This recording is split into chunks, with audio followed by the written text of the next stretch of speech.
నమో వెంకటేశ నమో వెంకటేశ ధర్మో రక్షతి రక్షితః.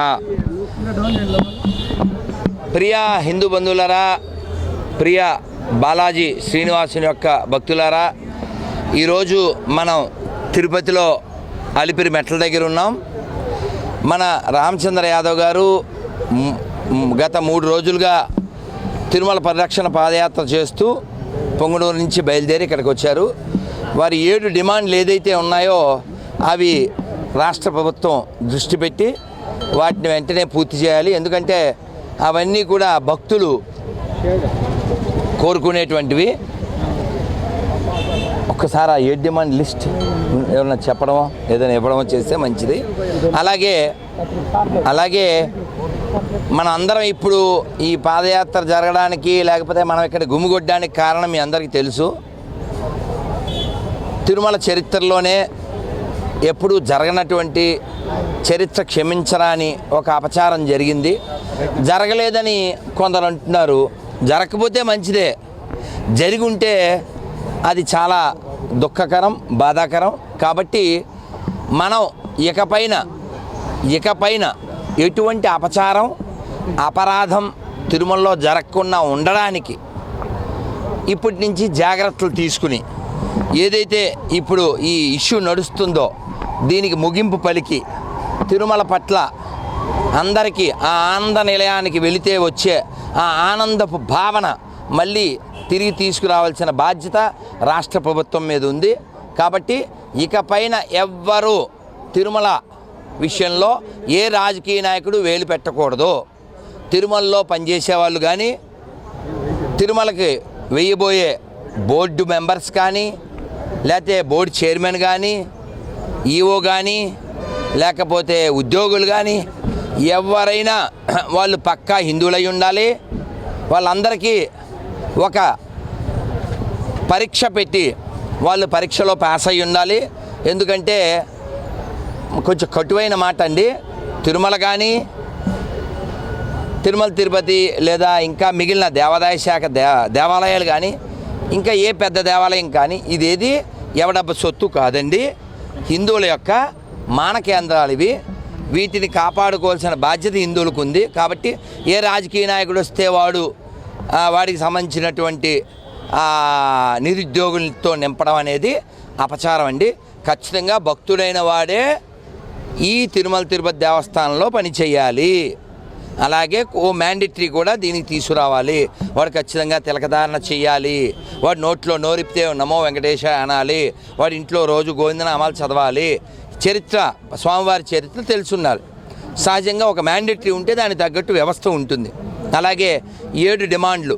అలాగే ముఖ్యమైనటువంటి విషయం ఏంటంటే ఈ నెయ్యి విషయంలో ఇంత అపచారం జరగడానికి కారణం ఏమిటి? బయట నుంచి కొడుకు రావడం. ఏం కరువు స్వామివారికి? ఏం కరువు? పొలాలు లేవా, స్థలాలు లేవా, డబ్బులు లేవా, ఆవులు లేవా, మనుషులు లేరా? అన్నీ ఉన్నాయి. కాకపోతే మన నిర్లక్ష్యం వల్ల ఏమీ ఉపయోగించుకోవట్లే. కాబట్టి ఆంధ్రప్రదేశ్లో రోడ్ల మీద ఒక్క ఆవు కూడా తిరగకుండా ఒక జీవో పాస్ చేసి ఎవరి ఆవులు వాళ్ళు వారంలో వెనక్కి తీసుకుంటే వాళ్ళవి, లేదా అవన్నీ గవర్నమెంట్ స్వాధీనం చేసుకుంటుంది. రోడ్డు మీద ఒక్క ఆవు ఉండకూడదు. ఆవుల సమస్య తీరుతుంది, స్వామివారి సమస్య తీరుతుంది, భక్తుల సమస్య తీరుతుంది. ప్రతి టీటీడీ యొక్క కళ్యాణ మండపం దగ్గర ఒక గోశాల పెట్టండి. తద్వారా వచ్చేటువంటి ఆవు నెయ్యిని స్వామివారికి వాడండి. 10 కోట్ల మంది ప్రజలు ఉన్నారు తెలంగాణ, ఆంధ్రాలో. 100 ఇళ్ళకి ఒక్క ఆవు పెంచినా టన్నుల కొద్దీ నెయ్యి వస్తుంది. ఎవరి దగ్గర కొనక్కర్లేదు. మనకి స్వాభిమానం లేదా? మనకి పొలాలు లేవా? మనకి ధనం లేదా? కాబట్టి మనం ఈ సమస్యకి శాశ్వత పరిష్కారము ఇవాళ ఉదయమే విజయ్ రామ్ గారితో మాట్లాడడం జరిగింది. శాశ్వత పరిష్కారం ఇది జరిగింది, ఏదో జరిగింది. స్వామివారి విషయం, స్వామివారి మీ అందరికీ తెలుసు, వెంకటేశ్వర స్వామి ఇక్కడ దెబ్బ తగిలిందని. ఎందుకు తగిలింది? గోమాతని కొట్టడానికి వస్తే ఆయన అడ్డం పడ్డారు. అంటే తనకంటే గోమాతే ముఖ్యమని స్వామివారి చెప్పడం. కాబట్టి గోవును కాపాడదాం, తద్వారా గోవిందుడి యొక్క పరువును కాపాడదాం, ఈ తిరుమల క్షేత్రాన్ని కాపాడుకుందాం, తద్వారా మన రాష్ట్రాన్ని, మన దేశాన్ని, మన ధర్మాన్ని కాపాడుకుందాం. పార్టీలకు అతీతంగా, కులాలకి, ప్రాంతాలకి, భాషలకు అతీతంగా ఇది కానీ మనం రక్షించుకోకపోతే మనని భగవంతుడు క్షమించినా జాతి మన క్షమించదు. ఇప్పటికి నష్టపోయింది చాలు. బంగ్లాదేశ్లో ఏం జరుగుతుందో మనం చూస్తున్నాం, కాశ్మీర్లో ఏం జరిగిందో మనం చూసాం. కాబట్టి ఇంక పైన డ్రామాలు ఆడకుండా, పార్టీల వైపు ప్రేమను చూపించకుండా, కులాల వైపు ప్రేమను చూపించకుండా, ధర్మం పట్ల మీ భక్తిని చూపించకపోతే నశించిపోయే జాతిలో మనం కలిసిపోతాం.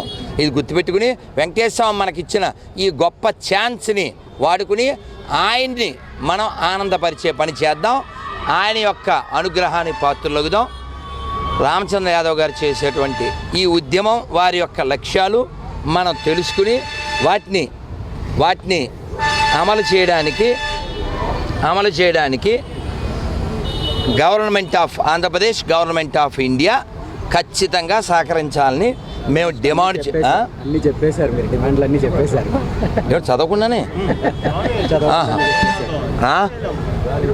అందుకే చెప్పా అన్నీ ఎనీహౌ నానా అన్నీ ఖచ్చితంగా తిరుమలలో జరిగిన అపచారాలు, అవినీతి అక్రమాలపై వెంటనే సమగ్ర విచారణ జరిపి 100 రోజుల్లో దోషులను శిక్షించాలి.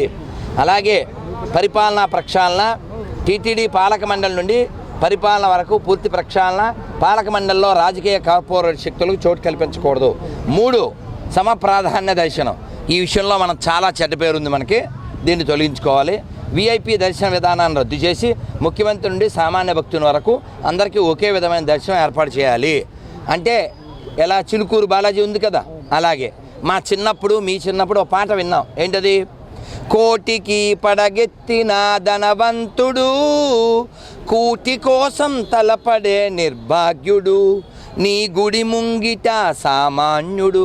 అందుకని ఎవరినో గొప్పని చేయకుండా నువ్వు కూడా సామాన్యుడు వేరా అని గుర్తు చేయడానికి ఈ తిరుమల ఉండాలి తప్ప దోచుకోవడానికి, దాచుకోవడానికి కాదు. అయినా దాచుకుని ఎవ్వడూ బాగుపడినోడు లేడు. మనం చూసాం చరిత్ర. సో అన్నిటికంటే ముఖ్యమైనది టీటీడీలో పనిచేస్తున్న అన్యమత ఉద్యోగులను వెంటనే తొలగించి వారికి ప్రత్యామ్నాయ ఏర్పాట్లు చేయాలి. తొలగించబడిన వెయ్యికాల మండపాన్ని వేరొక చోట వెంటనే నిర్మించాలి. అలాగే తిరుపతిలో ఉన్న గోవిందస్వామి, కపిలతీర్థం, తిరుచానూరు, అలివేల మంగాపురం ఆలయాలకు కనీసం 2 కిలోమీటర్ల పరిధిలో మాంసం, మద్యం దుకాణాలు నిషేధించాలి. ఎందుకంటే తిరుమల డివైన్ సిటీస్, ఇలాంటి సిటీస్ని మిగిలిన కామన్గా అన్ని సిటీల్లో కలిపేసి ఇష్టం వచ్చినట్టు మనం జీవించడం చాలా తప్పు. ఆ తప్పు ఆల్రెడీ జరిగింది. ఇంకా అది కొనసాగకుండా గవర్నమెంట్ ఆఫ్ ఆంధ్రప్రదేశ్ తీవ్రమైన నిర్ణయాలు తీసుకోవాలి. ఒక నిర్ణయాన్ని మాత్రం అభినందిస్తున్నాం ఆంధ్రప్రదేశ్ గవర్నమెంట్ని. ఏమిటంటే ఆ మధ్య ఒక 4 రోజులు 20 రోజుల క్రితం ఒక నిర్ణయాన్ని వెలువడించారు. ఏంటది? హిందూ దేవాలయాల్లో హిందువులే పని చేయాలి. అది ఖచ్చితంగా అప్రిషియేటబుల్. కాబట్టి అంటే మనం కొంచెం కటువుగా చెప్తే ఎవరి తెప్పేలా వాళ్ళే తోముకోవాలి. ఎవరి దాంట్లో ఎవడు వేలు పెట్టద్దు. అది మంచి నిర్ణయం, వీ అప్రిషియేట్ ఇట్. అలాగే మిగిలినటువంటి అతి ముఖ్యమైనటువంటిది తిరుమలలోనే గోశాల ఏర్పాటు చేసి తద్వారా సొంతంగా డైరీ నిర్వహించి ఆ నెయ్యిని మాత్రమే స్వామివారి ప్రసాదాల్లో వినియోగించాలి. కాబట్టి ఆవుల మీద దృష్టి పెడితే, ఆవుల్ని కాపాడితే గోవుల నుంచి వచ్చేటువంటి ప్రతి పదార్థము స్వామివారికి, తద్వారా భక్తులకి, మన ఆరోగ్యానికి, దేశ ఎకానమీ డెవలప్మెంట్కి కూడా పనికొస్తుంది. ఇది దృష్టిలో పెట్టుకుని ఏదైతే అపరాధాలు జరిగినా అవి కొనసాగకుండా రాష్ట్ర కేంద్ర ప్రభుత్వాలు దృష్టిలో పెట్టుకుని చేయాలని కోరుకుంటున్నాం. మరోసారి గోవిందా గోవిందా. పిచ్చి వేషాలు వేయకూడదు. వేస్తే మీరు చాలా చాలా కఠినమైన శిక్షకు గురవుతారు. ఇది స్వామివారి సాక్షిగా, భక్తులందరి సాక్షిగా మేము చెబుతున్నాం. అలాగే స్వామివారి ముందు ఒక ప్రతిజ్ఞ అందరూ చేద్దాం. అందరూ చేతులు కుడి చేలా పెట్టండి. ఈ హిందుస్థాన్లో హిందువుగా జన్మించిన నేను హిందువుగా జీవిస్తున్నా. నాకు దేవాలయాలే ముఖ్యము.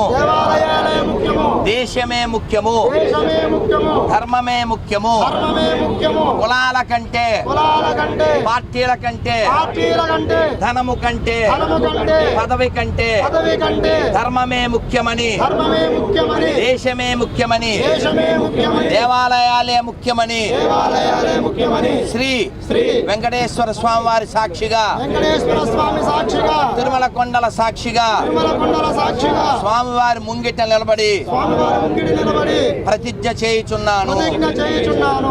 గోవిందా గోవిందా గోవిందా. అరే వేత్త పిచ్చి వేషాలు వేయకూడదు. వేస్తే మీరు చాలా చాలా కఠినమైన శిక్షకు గురవుతారు. ఇది స్వామివారి సాక్షిగా, భక్తులందరి సాక్షిగా మేము చెబుతున్నాం. అలాగే స్వామివారి ముందు ఒక ప్రతిజ్ఞ అందరూ చేద్దాం. అందరూ చేతులు ఇలా కుడి చేతిలో పెట్టండి. ఈ హిందుస్థాన్లో ఈ హిందుస్థాన్లో హిందువుగా జన్మించిన హిందువుగా జన్మించిన నేను నేను హిందువుగా జీవిస్తున్న హిందువుగా జీవిస్తున్న నాకు నాకు దేవాలయాలే ముఖ్యము, దేవాలయాలే ముఖ్యము, దేశమే ముఖ్యము, దేశమే ముఖ్యము, ధర్మమే ముఖ్యము, ధర్మమే ముఖ్యము, కులాల కంటే, కులాల కంటే, పార్టీల కంటే, పార్టీల కంటే, ధనము కంటే, ధనము కంటే, పదవి కంటే, పదవి కంటే, ధర్మమే ముఖ్యమని, ధర్మమే ముఖ్యమని, దేశమే ముఖ్యమని, దేశమే ముఖ్యమని, దేవాలయాలే ముఖ్యమని దేవాలయాలే ముఖ్యమని శ్రీ శ్రీ వెంకటేశ్వర స్వామి వారి సాక్షిగా, వెంకటేశ్వర స్వామి సాక్షిగా, తిరుమల కొండల సాక్షిగా, తిరుమల కొండల సాక్షిగా, స్వామివారి ముంగిట నిలబడి స్వామివారి ముంగిడి నిలబడి ప్రతిజ్ఞ చేయుచున్నాను. ప్రతిజ్ఞ చేయుచున్నాను. గోవిందా గోవిందా గోవిందా. అరే